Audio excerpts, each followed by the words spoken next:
You won't be welcome at our wedding. Your presence would mark the end of our relationship." My oldest son and his future bride affirmed this with solemn nods. My heart sank as I felt their disdain for me. What had I done to deserve such rejection? Hadn't I simply been a typical mother to them? What was wrong with me? Why did they despise me so deeply? Their rejection felt like a wound I couldn't fathom. I couldn't comprehend their animosity towards me. They must truly loathe me to bar me from their special day. But I couldn't pinpoint any wrongdoing on my part. And my husband, too, faced their scorn. I couldn't bring myself to forgive my son. How could he treat me with such disrespect after all I had done for him? I refused to believe he could disregard his mother so callously. I needed to make him understand that his behavior was unacceptable. There would be consequences for disrespecting his mother. My name is Mary, a 55-year-old housewife, and I'm the mother of 2 sons. David, our eldest, now holds a prestigious position in a Tokyo-based company, while Tom, our second son, prefers the quiet life, working diligently at a local manufacturing firm. Once close, the bond between the brothers has frayed over time, with David developing a distaste for Tom. He subjected Tom to public humiliation and bullying, even after my reprimands failed to curb his behavior. Recently, David announced his impending marriage to a colleague from his workplace. She expressed a desire to meet us, prompting me to arrange a dinner. I welcomed this opportunity, seeing it as a chance to bid David farewell.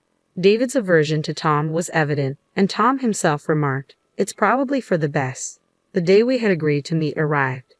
A reservation had been made in a secluded corner of an upscale restaurant.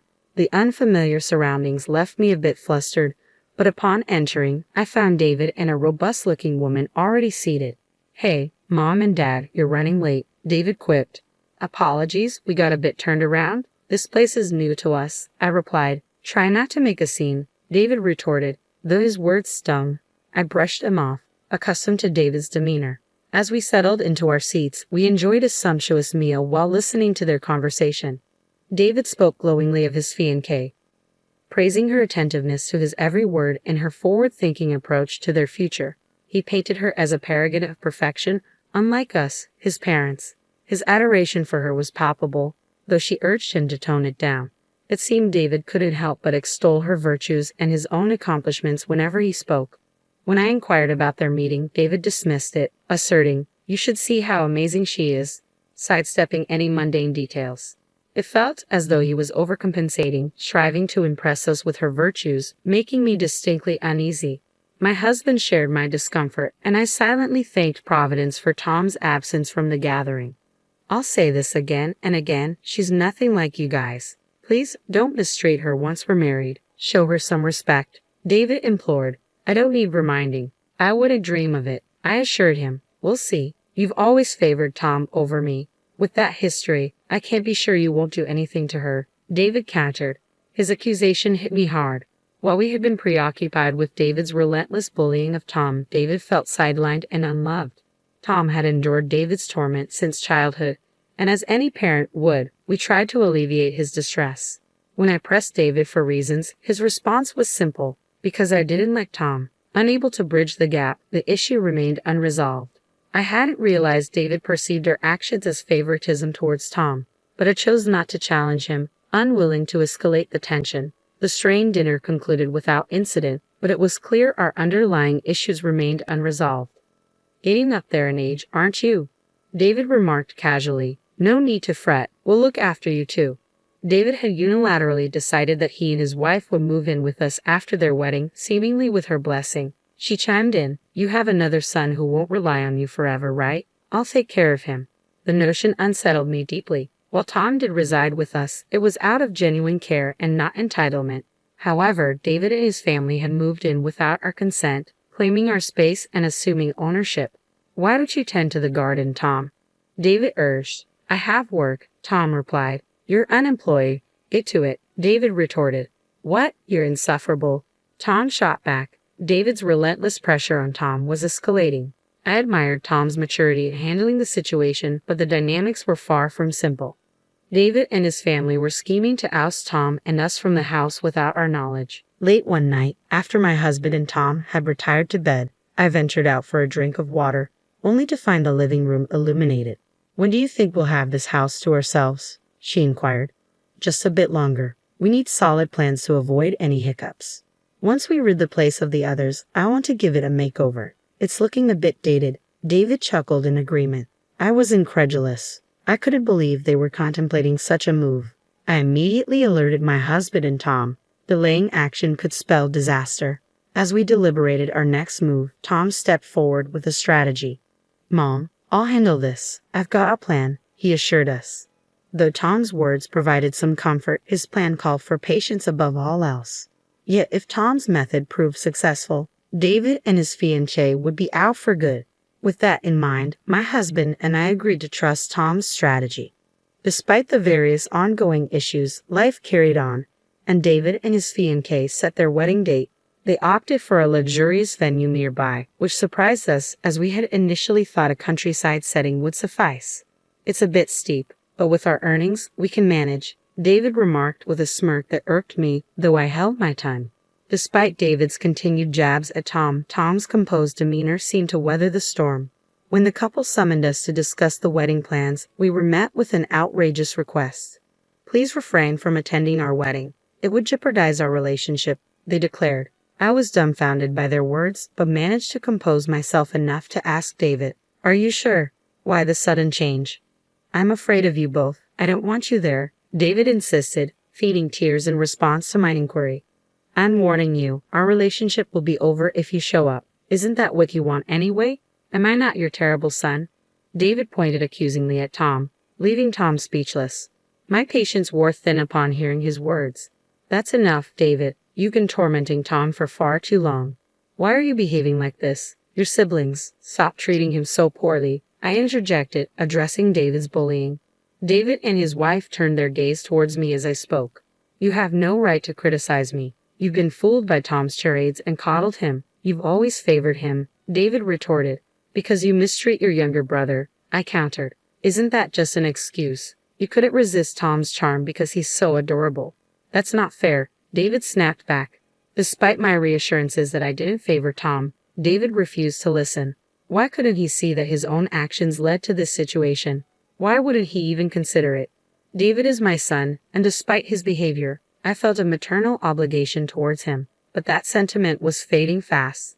At that moment, I made the difficult choice to disengage from my son. "Fine then, I will be attending the wedding," I declared, washing my hands of the matter. Tom and my husband exchanged wide-eyed glances, while David and his companion seemed content with my decision. "Are you sure about this? You'll regret it," I cautioned. "No, we won't regret it. The best weddings are those free from distractions," David confidently replied. Their cheers contrasted with the heaviness in our hearts. There was no point attending a wedding where we weren't welcome. Eventually, our family reached the decision to abstain from the ceremony. Without an invitation, we wouldn't have been able to enter anyway. David appeared content throughout, but little did they know the repercussions of their decision. It was almost comical to consider the strategy Tom had devised. The newlyweds managed to navigate the wedding without any hitches, but they continued to reside in our home. Having recently changed jobs to be closer to us, they were busy packing and preparing for the move to their new office. Upon returning home from their first day at the new office, they frantically called for Tom. "Tom, what's happening?" they queried anxiously. When I inquired about the commotion, they relayed the events of the day in brief. During their orientation at the new workplace, they unexpectedly encountered Tom, who wasn't expected to be there. To their astonishment, when their boss spotted Tom, he respectfully bowed and expressed gratitude for Tom's assistance. The couple, previously under the impression that Tom was merely a factory worker, were taken aback by these revelations. Unbeknownst to them, Tom had been diligently toiling away at the factory since he first joined. His dedication hadn't gone unnoticed. The factory's president himself acknowledged Tom's invaluable contributions. Tom's innovative ideas had become integral to the factory's operations, earning him admiration from his colleagues. Thanks to his efforts, the factory's performance had seen significant improvements. In due course, the factory became a cornerstone for many companies. However, when the president fell ill, Tom's concern for him was palpable. He made it a point to visit the president regularly on his days off. Witnessing Tom's unwavering dedication, the president saw fit to appoint him as his successor. Tom, feeling overwhelmed by the responsibility, initially declined, saying, "I'm not capable of such a role." Yet the president remained resolute. With the encouragement of his peers, Tom eventually assumed the presidency. Under his leadership, the factory's performance soared to even greater heights. Tom's amiable nature, coupled with the trust he garnered from his employees, as well as his astute leadership, earned him widespread admiration. Today, the factory is relied upon by companies across Japan, and Tom's name is recognized even by major corporations in Tokyo. On this particular day, Tom was visiting the company for a client meeting, nothing more. However, the couple, unaware of Tom's elevated status, felt unsettled by the deference shown to him. "You always find a way to deceive us," David accused, seizing Tom's arm. "If only you had been honest with us, we wouldn't have reacted this way. Why didn't you tell us?" David's wife dissolved into tears on the spot. Tom's nonchalant demeanor was almost ironic given the circumstances. "I reached the top through my own efforts, that's all there is to it. So why all the anger?" he remarked casually, his expression unfazed. David's ire seemed to intensify at Tom's composure, prompting him to raise his voice. "Don't you dare act indifferent towards me." Yet Tom remained composed as he addressed David. "There's something else I want you to hear. It might be the most important thing for you."